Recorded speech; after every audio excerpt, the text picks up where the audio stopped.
Hey guys, this is Andre. It's Monday, which means it's time for a new accountability journal. This is a series where I share with you my personal productivity tips. In this video, I want to share with you quick 3 tips on avoiding distractions.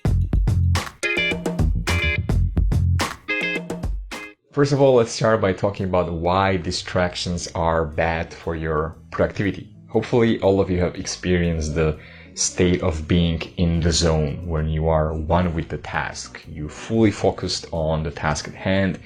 Nothing else exists around. The world around you stopped spinning. You're the most efficient at that time. This is where the distractions can slip in, because distractions basically pull you out of that zone, and you will need more time to get back into the zone, or if you get distracted, you can lose your momentum completely and you will need to start building it again.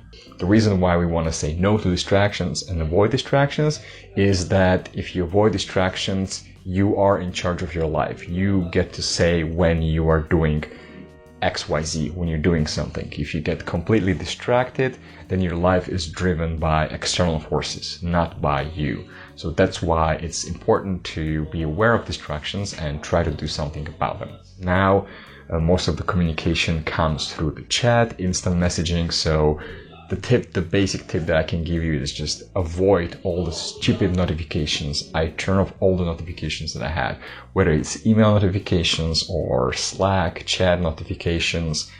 Get rid of them.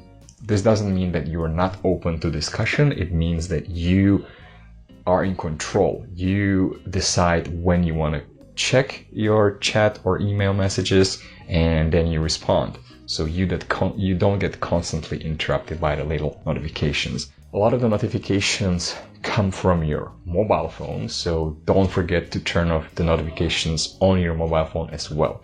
When it comes to the phone, another great thing that I can recommend to you is keep your mobile phone away from reach. So I have a setup right here where I do work, and I have a bed next to it. I used to keep my phone very close to the desk, which means that when I'm losing focus at work, I would immediately reach for the phone and I would try to start doing something else. What I try to do now is that I throw my phone on the bed in the morning, and I just focus at work. So it means I increase the effort that I need to put in to reach my phone and to do something about it.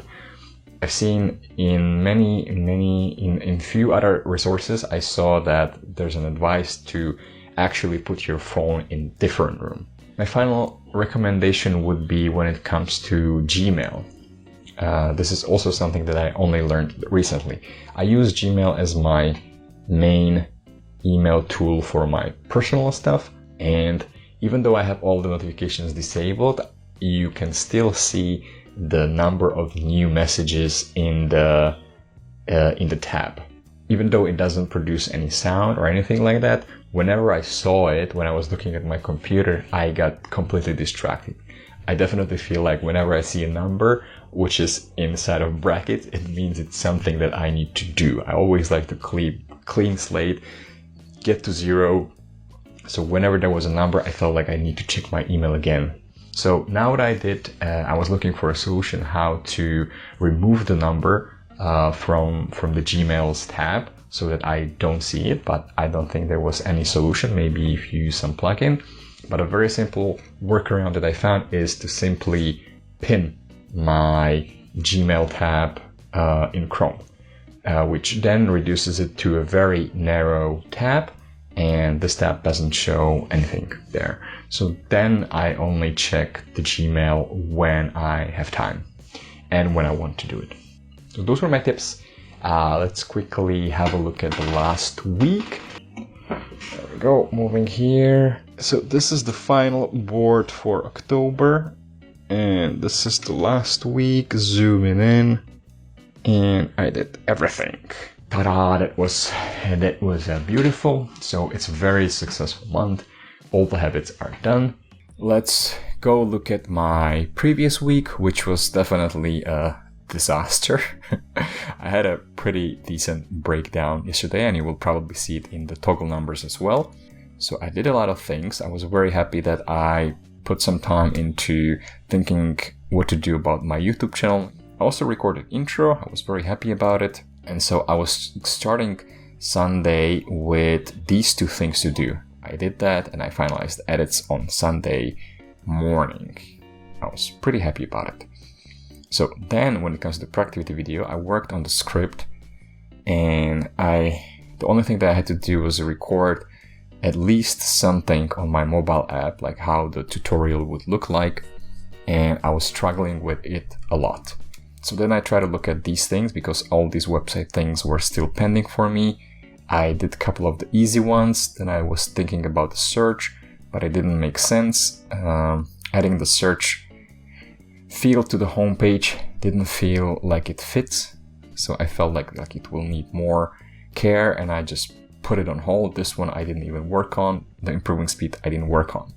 What happened was that I was feeling like I'm kind of like stuck, so I thought that I'm just going to take a bath and relax finally. I then checked out a new series from Amazon Prime, which is called The Boys, and it was so good that I just couldn't stop watching.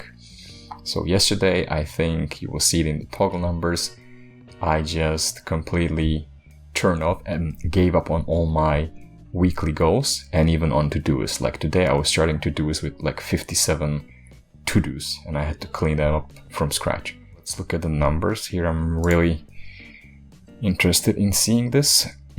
So 168 hours, no value. See, this is where you can see the breakdown.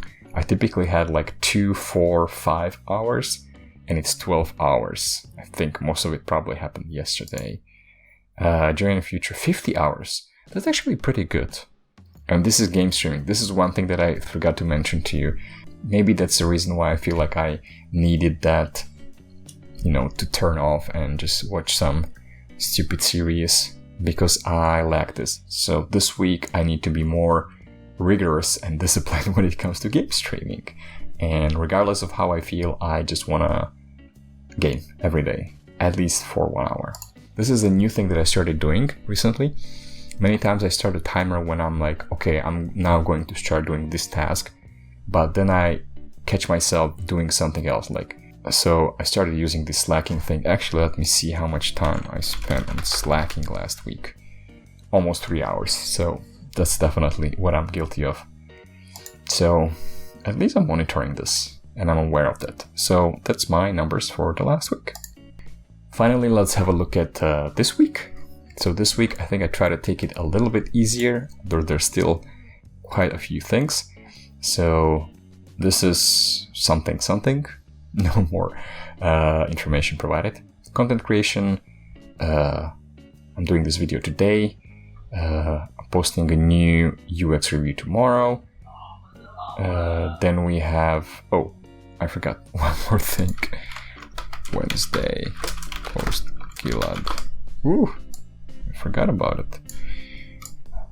Posting a new episode, we're doing a live stream. I need to get to new guests. What else is there? Nothing else. For my website, I left only a few things from the last week, but I know they will require a lot more effort and thinking. And when it comes to my possibility, you can see here, ask 2 girls for number. So I'm finally increasing the challenge for this. Okay, that's it for this week. For the last week, you saw how I did. A little bit disappointing. I had a little bit of breakdown, but we need to keep going forward. I hope this short few tips about distractions and how to avoid them, I hope it was useful to you. If you like this video, give it a thumbs up and please do consider subscribing. I think I still have 8 more episodes to go. As I mentioned before, I committed to doing this every week, every Monday until the end of this year, and then we'll figure out what to do with the series. So thank you again for your time and see you in the next one. Bye bye.